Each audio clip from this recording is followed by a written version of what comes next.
On Sunday morning, literally while I was at church, I got the news that my friend Jill Glover had passed away. This is something that a lot of us have been preparing for months and walking with Jill through. The interesting thing is that if you look across the political spectrum, you will see just how impactful of a person Jill was. You have a lot of people who disagree politically on many different issues that are all making social media posts about the life of Jill Glover. Now, if you are somebody who's not super involved in the Republican Party of Texas, you might not know who Jill Glover is. Some of the people that listen to this show on a regular basis aren't that steeped into the inside politics, but she serves on the state Republican executive committee. She's a longtime activist and somebody who really stepped up, was the spearhead to getting the Texas GOP even more involved in the legislative process, a process that was kind of started with some of these legislative priorities. Alan West appointed her as chair of the Legislative Priorities Committee, and she took it to a whole new level. And she has set the standard, set the bar for how active the Republican Party of Texas should be in the legislative process. And that was just then taken to the next level with Chairman Matt Rinaldi, who kept her in that position. She continued to serve well. She put a lot of pressure on the Texas House of Representatives 2 years ago on the issue of banning child gender modification, or genital mutilation, as we call it. They did not heed her pressure, and 2 years later was very involved again just this last session. And I'm so grateful that she got to see that issue that she has worked so tirelessly on pass. And I know everybody involved worked with her in some form or fashion. On a personal level, Jill is close to the age of my mom.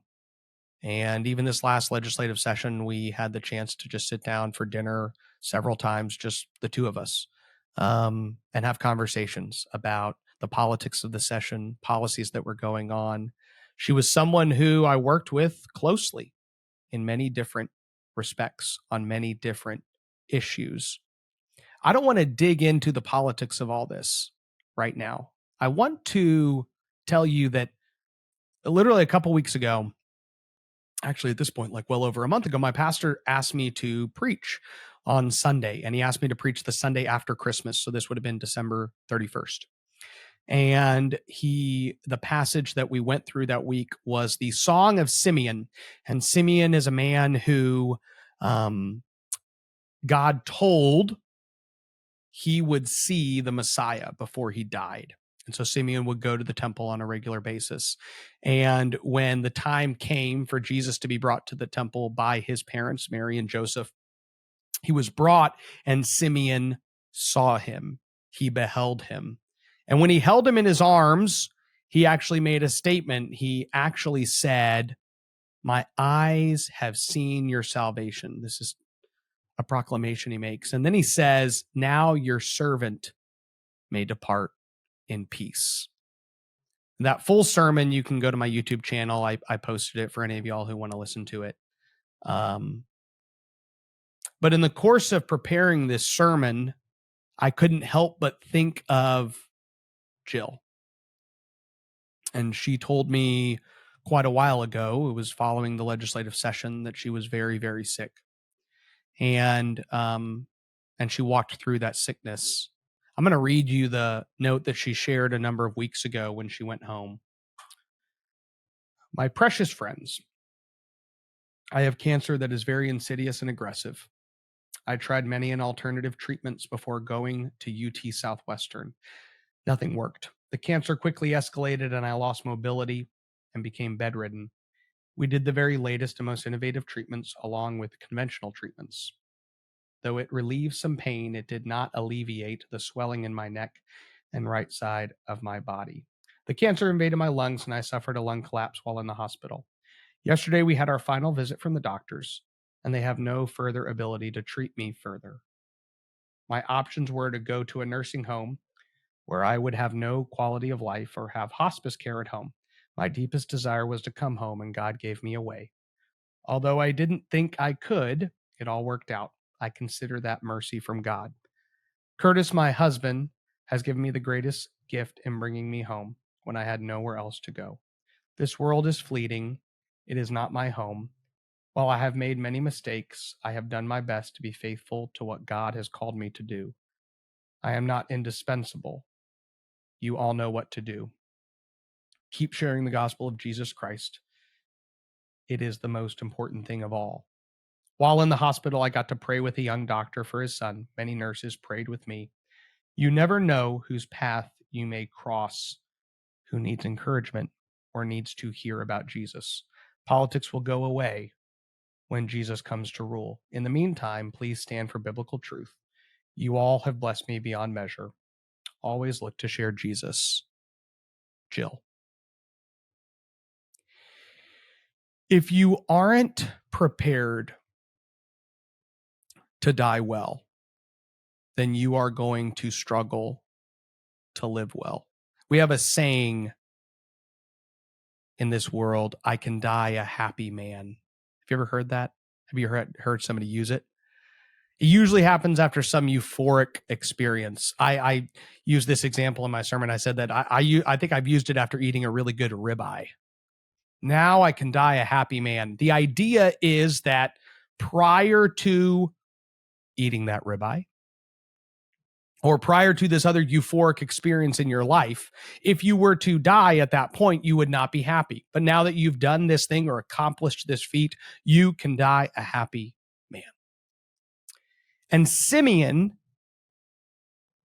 in Luke says, after literally holding Christ, now your servant can depart in peace. Death will come to us all. Even in politics, we've got people who, are dreaming of living to 120 or 150, and all of modern medicine, whatever that's going to do to us. Our life expectancy is literally going down as a society because people are killing themselves at a higher rate than they used to. No matter what happens, death will come to us all. So the question is, how do we live our life here? Do we basically wait around? Do we wait to be able to say, well, if I can just accomplish these things, then I'll be able to die a happy person. If I can just accomplish these things, then I'll be able to die in peace. What about you? Are you waiting to beat enough liberal Republicans? Is that what you're waiting for? Jill Glover and I had statements months ago where we literally talked about all the different House races.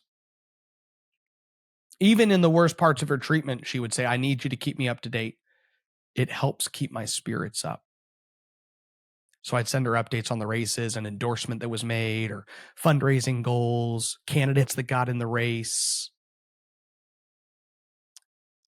Now, Jill was very aware at the time that her life was coming to an end. But most of us live in this world where we're not at peace, we're not okay unless these things go the way we want them to. Or it's the relationships in our life, it's our marriages, it's our kids. There's all these conditions we want to put. If these conditions are met, then I will be at peace. But you need to stop searching for that. And I want to get to some more stuff on Texas politics here, so I'm not going to belabor this. If you want to go listen to my sermon, you can. But Jill Glover lived a life that is worthy to be recognized. Jill Glover lived a life, a testimony. Revelation says the accuser, who is the devil, will be silenced by two things, the blood of the Lamb and the words of your testimony. And I can say that the accuser's words will be silenced for Jill Glover. The words of her testimony, the life that she lived. She's somebody who I already really miss terribly, even in the last couple weeks when she stopped communicating to as many people. I missed her. I wanted to text her. I wanted to talk to her. Somebody who we've co-strategized on different Texas political things for a very long period of time. So I just wanted to take a few minutes for each and every one of you who didn't know Jill to know that Texas conservatives lost a true patriot this last week. But she is now home. She is at peace. And I had the opportunity to have conversations with her where she was still at peace, even in walking through what she walked through. So I hope that that testimony of her life can maybe allow some of us to walk through even the next couple months of this primary season and the runoffs with a little more peace. Because our peace shouldn't be conditional on the outcome of things in this political world we live in.